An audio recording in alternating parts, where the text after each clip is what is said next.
You know that feeling, right? You wake up, you've been at the same job for years. You're climbing the ladder, your salary is good, you've got the benefits. I mean, on paper, you've made it. But you're just staring at the ceiling and you can't shake this one nagging thought.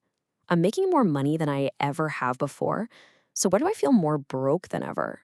Well, if that feeling hits home for you, I need you to know something. It is not an accident. And it's not your fault. It's a system, a trap that's been carefully designed. And today, we're going to pull back the curtain and break down exactly what I call the salary trap. All right, first things first, let's really get a handle on what this trap even is. We're taught to think of a good, high salary as this incredible source of security, right? Like a warm, safe blanket. But what if I told you that blanket is actually the bars of a very, very comfortable prison? I want you to be totally honest with yourself for just a second. Just look at this question. If you walked away from your job tomorrow, if that paycheck just stopped, how long could you actually keep your current life going? A year? Maybe 6 months? 3? If your answer was just a few months or even less, you are in the vast majority. Get this. A staggering 60% of professionals, people we'd consider successful, couldn't keep their lifestyle going for more than a single month without their salary. Just think about that. Most of us are living on a financial knife's edge. So let's call it what it is. This isn't security. It's not stability. It's walking a tightrope without a safety net. It's the very definition of that comfortable prison, where the walls just happen to be made of things like car payments, rent checks, and student loans. So how does this trap actually work? Well, the first part is kind of brilliant in a sinister way. It's designed to make you feel rich while systematically ensuring you stay poor. It's what we'll call the illusion of prosperity. And the system's first weapon is a psychological trick called money fragmentation. It plays on a really simple quirk in how our brains work. See, we feel one big gain, like a paycheck landing in our account, way more positively than we feel dozens of tiny little losses. So the money comes in, one big exciting lump sum, but it leaves in a million little pieces, so you barely even notice it's happening. Let's make this real with an example. Let's talk about Sarah. She makes $85,000 a year. That puts her in the top 20% of earners in the country. Her paycheck every 2 weeks after taxes is a solid $2,458. But just look at this chart. Before Sarah can even decide what to do with her money, it's already gone. Her rent eats almost half of it. Then the car, gas, food, and bills just devour the rest. And after 2 weeks of hard work, Sarah, our quote-unquote successful professional, is left with a grand total of $48.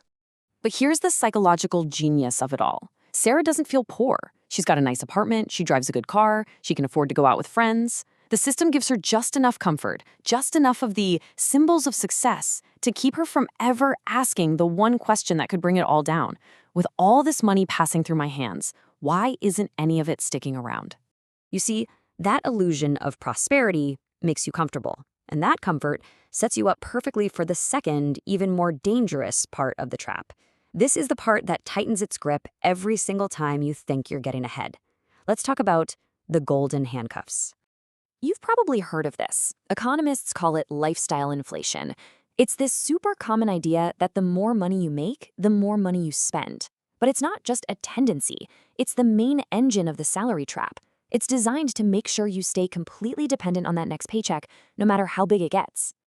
And the cycle is so predictable, it probably looks familiar. You land your first great job at $60,000 a year, and hey, you deserve a nicer car. Then you get that big promotion to $90,000, so of course you move into a bigger apartment. Then you hit six figures, $110,000, and it's finally time to buy a house. Every one of these steps feels like progress, right? It feels like you're winning, but in reality, you're just adding another link to the chain.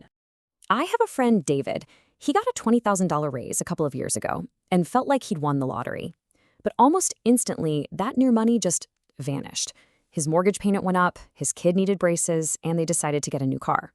His income shot up, but his financial stress level stayed exactly the same. He wasn't building wealth, he was just upgrading his obligations.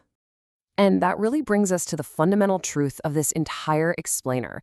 Your freedom has almost nothing to do with the number on your paycheck. It's all about the size of the gap between what you earn and what you spend. And the entire system we're in is designed to keep that gap as tiny as possible. Okay, so the trap is real. It's clever, it's sophisticated. But, and this is the most important part, it is not inescapable. Now that you can see the bars of the prison, we can finally talk about how to start dismantling it, piece by piece. This, right here, is the most important step of all. You have to realize that this isn't a law of nature. It's not like gravity. It's a system, a set of default choices that society just pushes us towards. And the second you see it as a system, you realize you have a choice. You can decide to play a totally different game. That awareness, right there, is your key to getting out. So the first move in this new game is to stop confusing income with wealth. As you can see, they're pretty much opposites. Income is temporary. It's designed to flow through you, and it keeps you busy, always chasing the next paycheck. Wealth is what sticks around. It's what works for you, and its only job is to make you free. So your new goal is simple. Convert as much of that temporary income into permanent wealth as you can. So, what does the escape plan actually look like? Well, it's these 4 steps. First, really internalize that difference we just talked about. Start seeing every paycheck as raw material, not just a spending money. Second, and this is the tough one, you have to intentionally, deliberately widen that gap between what you earn and spend. The best trick here is to pay yourself first. Set up an automatic transfer to your savings or investment account for the day you get paid, before you can even touch it. Third, you take everything in that gap and redirect it into assets, things that make money for you, not liabilities that just look nice. And finally, you use those assets to build up a safety net of 3 to 6 months of living expenses. This isn't just saving for a rainy day, this is you buying back your own freedom. Because the moment you have that cushion with this slide calls optionality, something incredible happens. The psychological power of the trap just breaks. That fear of losing your job disappears. You can go into your next salary negotiation from a position of power, not desperation. You can take a smart risk on a new idea. You can walk away from a job that's crushing your soul. The goal isn't just a bigger paycheck. It's becoming independent from the need for one.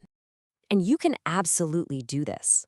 The people who escaped this trap aren't geniuses. They didn't win the lottery. They are simply people who became aware of the system and then made a conscious decision. They decided that comfort and freedom weren't the same thing. And now you have that exact same choice to make.